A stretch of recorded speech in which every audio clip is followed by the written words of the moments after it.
Alright, continuation on with the drill settings. So, another hole, we're drilling yet again. Alright. Drilling settings. So, I talked briefly in the last video about drill control. So it's currently in medium.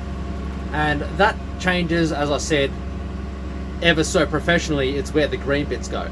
So the green bits is the sort of roughly the ideal pressures for the type of ground that you're in. So we're in hardish, like medium sort of ground. It's a pen rate of 1 meter a minute.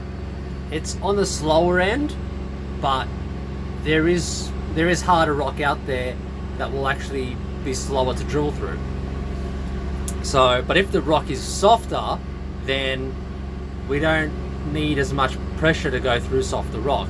So softer rock will usually require less percussion, so that green section will actually move down a bit. And same with the damper might change as well, and the rotation pressure might change as well.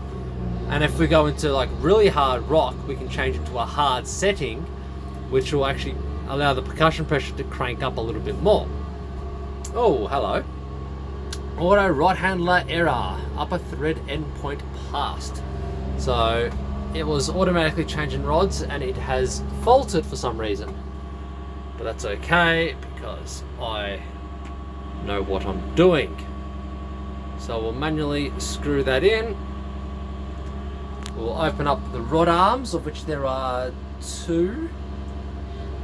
So I'll just focus on the bottom one here. Open up those rod arms, put the arms away. Open up the centralizers, lift the drill bit off the bottom of the hole, begin rotation, which automatically begins air and suction, and then gently continue drilling.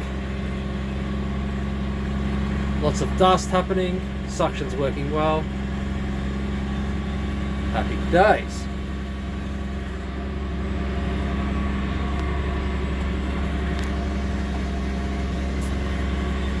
Alright,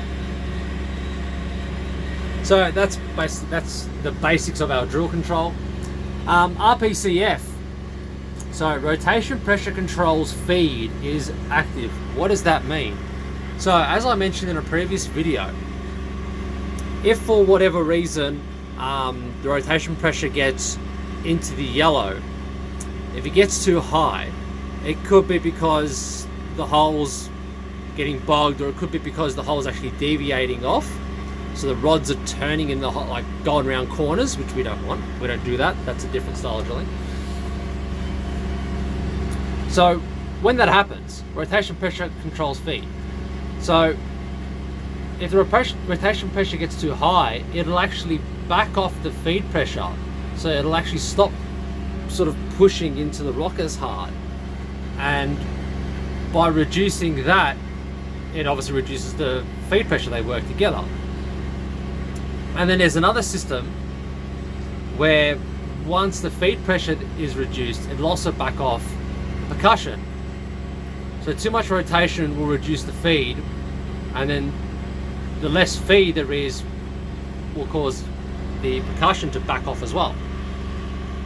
Which is a very crude way of explaining it, I know, but more or less that's what it does. Automatic break loose, so when the hammer gets to the bottom of the mast, it'll actually like hammer, it'll rattle and it'll loosen that joint. Automatic drill support, automatic open drill support, that's the centralizers opening automatically. Activate is ECL, ECG, we don't really use those, but that's the lubrication for the hammer.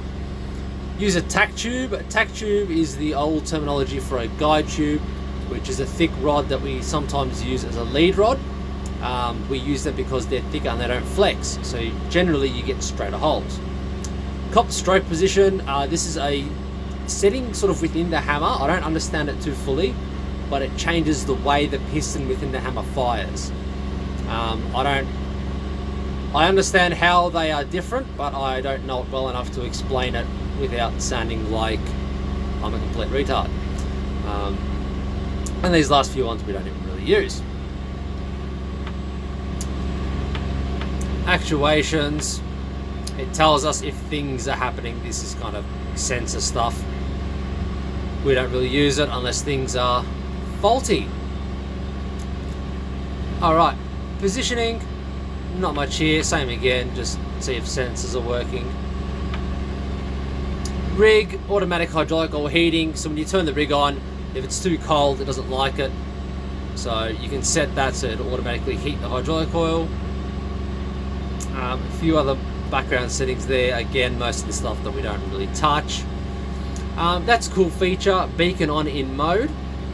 So when I'm tramming, the beacon or the flashing light on the roof should be flashing. And I can have it so as soon as I turn the ignition on, the light will flash, or only when I'm in tramming mode, the light will flash, or only when I'm actually moving. So I have it moving because there's nothing worse on night shift than staring at a yellow light flashing constantly for no reason. Rod handler, emergency mode, this one we use quite a bit. If for whatever reason you've dropped a rod, so yeah, if a rod is not doing what it's supposed to do and you've actually dropped it out of the grippers, or if something's just not in the right place, you can actually override all the preset settings or all the preset controls or preset functions of the rod handler, and yeah, you can sort of take control and fix things. Last one is for our GPS. Now, last time I called that bird cage the aim device, and I said it worked in with our GPS. It's a GPS compass, is what I should say, because those degrees there, they are compass positions. So you can get these rigs with a GPS whole navigation, but that's a whole nother feature which is not on this rig. So that's pretty much it. So there are main settings. Now, of course, as mentioned previously, you can put the code in. You can come in here, you can put a code in here. It'll change that from operator to either SE, which is like a service code, or an AC code, and then it'll unlock more tabs in here, and you can change different settings and functions, all that good stuff. Our last screen down the bottom here, Diagnostics. I'll get into this screen in the next video. And that'll pretty much be it for... That next video will be the last video for all the screen background stuff. And then we will look at the actual... We'll go through the cab. I'll go through where all the buttons are, what they all do, how we use them, how they work sort of together. And then once I've done that, I will also go through probably like the engine bay of the machine. I'll actually hop out, go for a walk around, do a video, show where things are, what they are, where all the sight glasses are for checking your hydraulic oil levels and compressor levels, all this kind of good stuff. Yeah, so we'll go through that on a later video. That's it for now. Again, any questions, any comments, let me know. I haven't even started talking about the actual drilling of a hole yet, so that'll be a whole lot more videos to come. There's a whole heap to this. As you can tell, I've already done 6 videos just on the screen. So yeah, stay tuned, there'll be lots more.